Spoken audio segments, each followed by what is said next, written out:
Good afternoon. So today I'm going to be taking you through some exercises that are designed to try and reduce the pain that's associated with facet joint problems in your low back. The facet joints are the joints that go in between your vertebrae, and they basically connect one vertebra to the next. There is a capsule that goes around it. Two main mechanisms of injury. One is through repetitive strain, so repetitively going backwards, repetitively going to the side, or the other one is through actually sudden trauma. The sudden trauma usually involves more sporty based injuries, and I will go through the sports in a second, but you can either get a compression, which is where the joints become squashed together, or you can get a strain. So there's a capsule, imagine an elastic band that goes around the joint. If you lean forward, because the joints are at the back, it stretches that capsule, which can then start to cause some inflammation, some irritation, and from there get some pain. So there's two types of people that I do see coming in for facet joint issues. The first type is actually where there's some controversy with the scientific literature, and that is where it comes to the postural compensations that can cause this. So this is what we class as lower cross posture, and that is where you get this tightness of the erector spinae muscles in the back, the quadratus lumborum, tightness of the hip flexors, the shortening, and then from there you find that the abdominals supposedly become inhibited, and so do the glutes, and people end up in this position, which you may recognize yourself. As you're in that position, it puts constant strain through the back of the vertebrae there, and then over time that's just going to result in this repetitive wear and tear to the vertebrae basically. The other type that I see a lot of people for are sports persons. So if we start with weightlifters, especially when they're doing deadlifts, you see a lot of people come from the top of the deadlift. As they get to the top, they go through this hyperextension phase. What they should actually be doing is going into this posterior tilt where you contract the glutes, but instead they are going into this hyperextension, which is then squashing the joints. The next sport which we see a lot in is golfers. So as you get through to the end swing, you've essentially rotated the vertebrae, so you're squashing those facet joints on your right hand side if you go to the left. You also side bend, squashing them further, and then the triple threat with this is there's usually a little bit of extension involved, and that's just putting constant pressure into that right hand side of your vertebrae. And if you imagine doing that for whether it's 9 holes, 18 holes, 36 holes, if you go for a few days tournament or a few days of golfing holiday, that's a lot of constant pressure, this repetitive strain going into the vertebrae and the muscles that are associated with it. So tennis, same reason. That full rotation can cause a huge amount of problems with the facet joints alongside the muscles that are usually associated with these problems. Swimmers, usually some of my older swimmers that have gone from doing front crawl and backstroke into mainly breaststroke.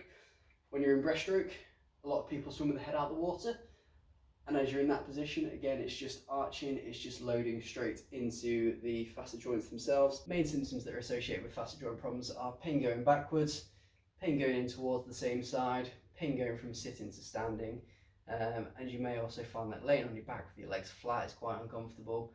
Certainly laying on your stomach is probably quite uncomfortable because it forces your joints into that extension position.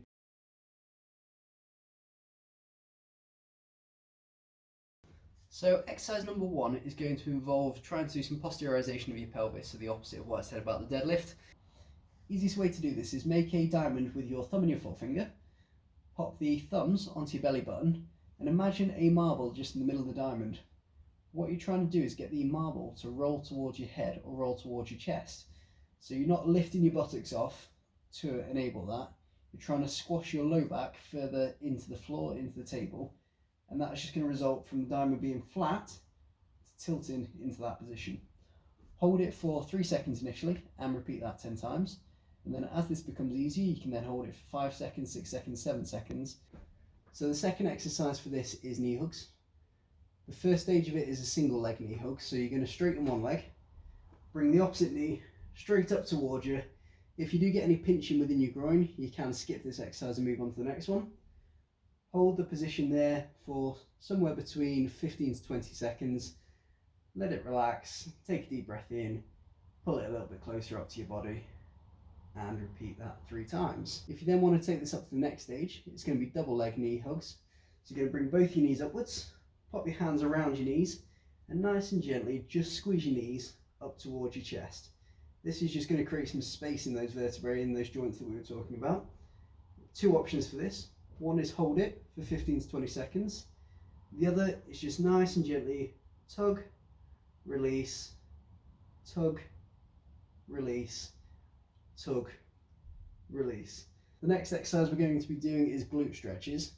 you do find that the glutes tend to become quite spasmodic if people have these facet joint problems. So this is going to be a similar technique to the knee hug single leg, but you're going to bring it up, and this time you're going to bring your knee to the opposite side of your chest. As you do that, you should just get this nice stretch coming straight through the buttock area. Hold this one for 20 seconds. After 20 seconds, take a nice deep breath in, breathe back out, and take it a little bit further. And again, repeat this one 3 times, and then go back to normal and do the same with the opposite side. If the pain is on your right side of your low back predominantly, you're going to be leaning away from the right, so you're going to lean into the left hand side. Initial stage, just lean over. To reinforce it, make it harder. Lift your right arm above your head and go over further again. This is just going to separate the joints within your low back again. Once again, hold it for about 20 seconds, take a breath in. As you breathe out, go a little bit further. The next stage is the hip flexor stretch. So for this one, I always recommend the hip flexor lunge. So for here, this is my left side that I'm going to be stretching.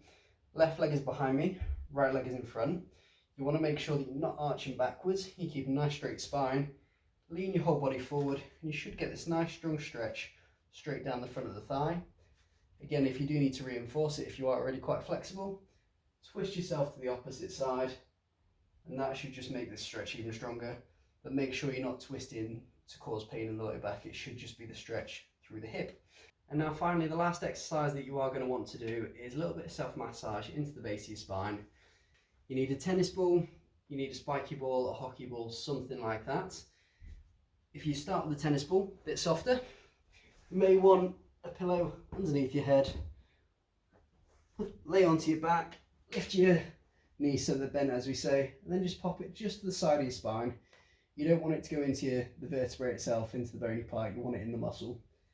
So 2 options for this: either find a point that's a little bit uncomfortable and hold it for 15 seconds, 20 seconds.